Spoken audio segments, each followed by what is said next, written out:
Bienvenue dans ce nouveau Deep Dive. Aujourd'hui, on plonge dans un sujet assez intense, la crise d'angoisse aiguë. On l'appelle aussi attaque de panique. Oui, un terme sans doute plus connu. Et pour en parler, on s'appuie sur une référence solide, celle qui sert à former les médecins en France, le référentiel ECNI de psychiatrie. Exactement. Une bonne base. C'est un phénomène qui est loin d'être rare, hein. On parle de 3 à 5% de la population. Tout à fait. Et c'est une cause fréquente de consultation aux urgences, ce qui est compréhensible vu l'intensité. L'objectif aujourd'hui, c'est donc de mieux comprendre, de démystifier un peu cette expérience qui peut être vraiment effrayante. C'est ça. Pour commencer, disons que c'est une vague, une montée d'anxiété extrême, très soudaine, mais qui, point important, est limitée dans le temps. Ça ne dure pas. D'accord. Et il y a une différence entre une crise qui arrive comme ça une fois et des crises répétées. Oui, absolument. On distingue bien l'attaque de panique isolée, qui peut être une réaction à un gros stress, d'un trouble panique, où les crises se répètent et où il y a une vraie peur que ça revienne. Alors concrètement, ça se manifeste comment? Le référentiel insiste sur le côté brutal, c'est ça? C'est ça, la montée est très rapide. Le pic des symptômes est atteint en quelques minutes, souvent moins de 10. Et la crise elle-même, elle dépasse rarement 20 ou 30 minutes au total. C'est cette rapidité qui est si saisissante, j'imagine. Exactement. Et les symptômes y sont variés. On peut les classer en 3 catégories. En gros, d'abord les symptômes physiques. Et là, c'est souvent impressionnant. Oui. Comme quoi, par exemple?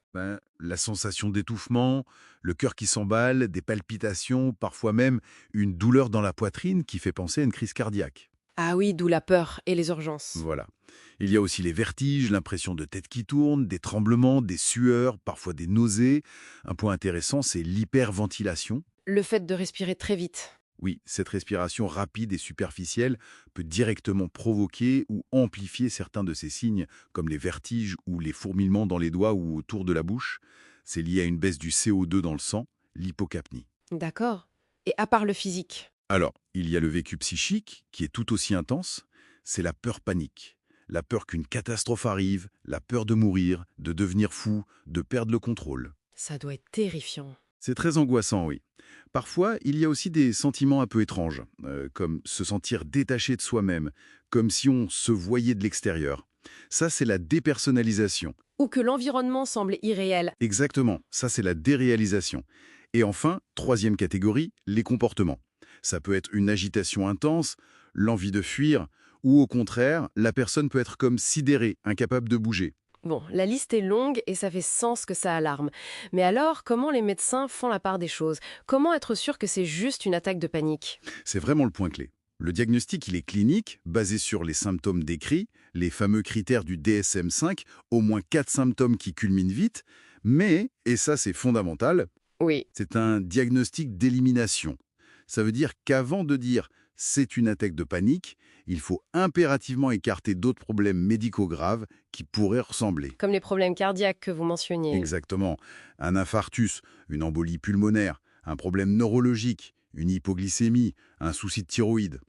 Donc, examen clinique et des examens comme l'électrocardiogramme, c'est systématique aux urgences. Il faut aussi penser à autre chose. Oui, une intoxication, par des drogues par exemple, ou un sevrage d'alcool ou de certains médicaments. Il faut écarter tout ça. D'accord. Donc, on ne peut rassurer la personne en disant ce n'est pas dangereux qu'une fois que tout ça a été vérifié. Précisément.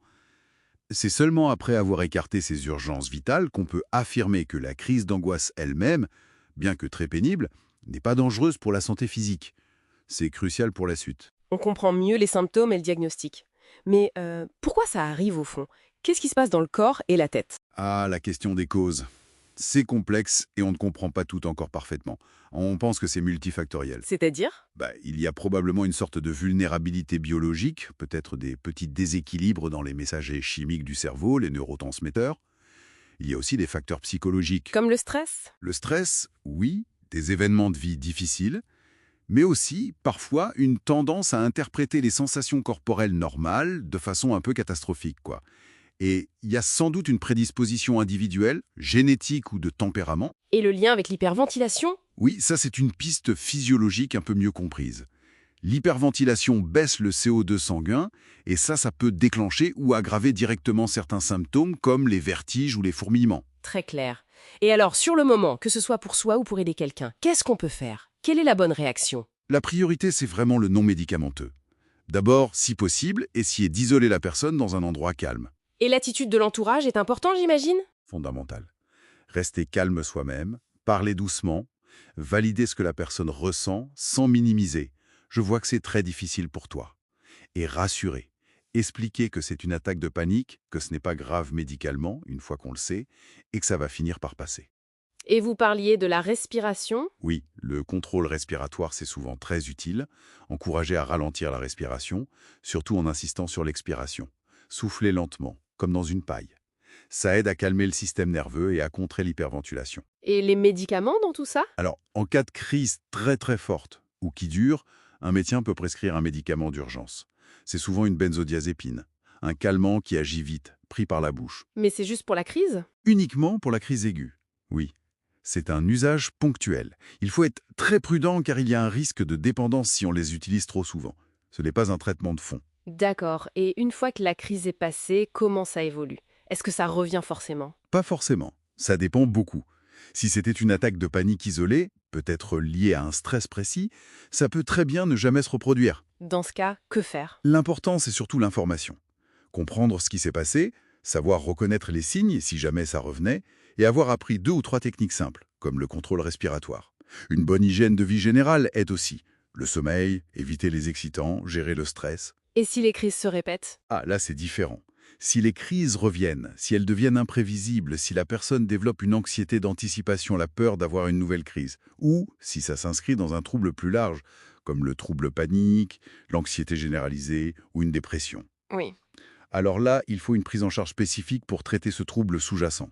Ça peut impliquer une psychothérapie, type TCC par exemple, et parfois un traitement médicamenteux, mais cette fois-ci au long cours, comme un antidépresseur. Bon, si on devait résumer ce deep dive, l'attaque de panique, c'est cette vague d'anxiété très forte, très impressionnante, mais brève.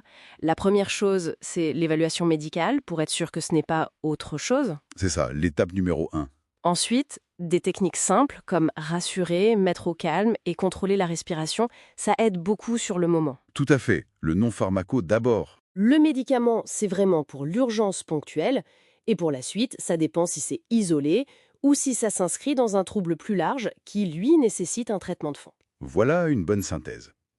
Et peut-être une dernière pensée pour conclure. Je vous écoute. Au-delà de la peur immédiate, qui est bien réelle, la crise d'angoisse, d'une certaine manière, elle nous force à écouter notre corps, parfois de façon un peu brutale. Et si, justement, apprendre à décoder ces signaux corporels, même les plus intenses, c'était une clé pour mieux comprendre et peut-être mieux naviguer notre propre monde intérieur?